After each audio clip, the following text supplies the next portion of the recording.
Chers amis, bonjour. Aujourd'hui, nous allons parler des préparatifs pour le Seder. Tout d'abord, la matzah shmura.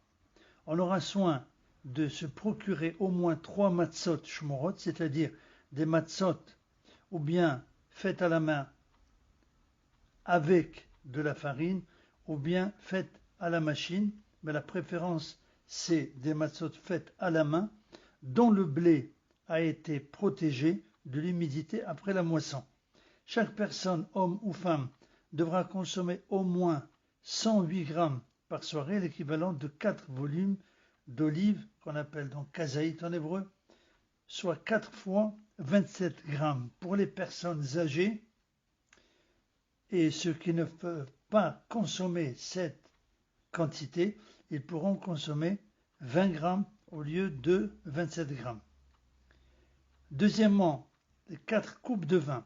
On aura soin de préparer la quantité suffisante de vin ou de jus de raisin pour chaque convive, homme ou femme, 4 fois, donc 80 ml ou selon certains 86 ml, soit l'équivalent de 4 fois révéite.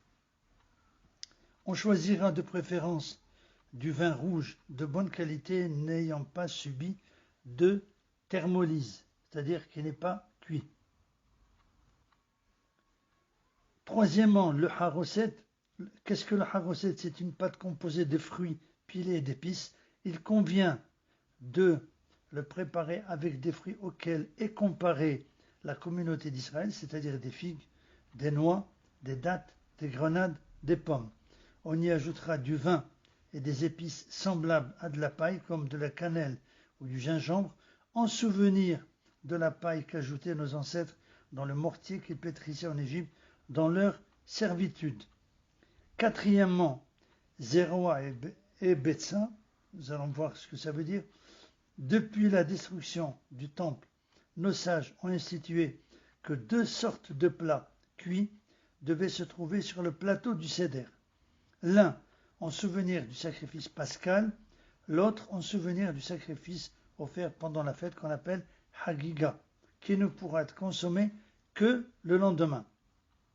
Il est d'usage que l'un de ces 2 plats soit de la viande d'épaule, donc qu'on appelle zéroa, en souvenir de la délivrance que Dieu leur a accordée avec un bras étendu. Zéroa, ça veut dire en hébreu un bras étendu.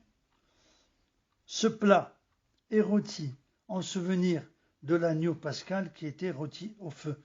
Le second plat sera un œuf bouilli en souvenir de la destruction du temple. Cinquièmement, le maror, karpas et hazeret, les herbes amères ou maror. Alors, hazeret, ça veut dire c'est de la laitue, endive ou du réfort, ainsi que le céleri ou karpas devront être minutieusement examinés de toute trace d'insectes la veille de la fête. Sixièmement, le fauteuil pour s'accouder. Chez les anciens, les hommes libres avaient l'habitude de prendre leur repas couché sur la gauche. C'est pour rappeler cette liberté acquise dans cette soirée de délivrance que nous consommons les 4 coupes de vin ainsi que la matzah en s'accoudant sur la gauche. Donc on prendra soin de préparer son fauteuil dans la mesure de ses possibilités, de façon que l'on puisse s'accouder aisément sur la gauche.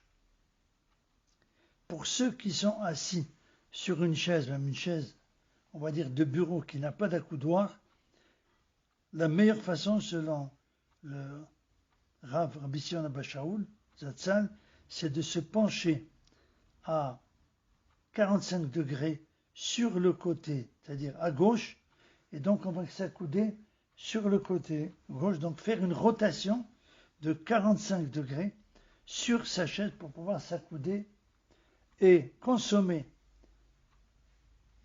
la matzah et les 4 coupes en étant accoudé. Tout cela donc concerne les préparatifs pour le Seder, donc le soir, premier soir de Pessah. Nous verrons, Be'ezat Hashem, dans le prochain cours, le déroulement du Seder de Pessah.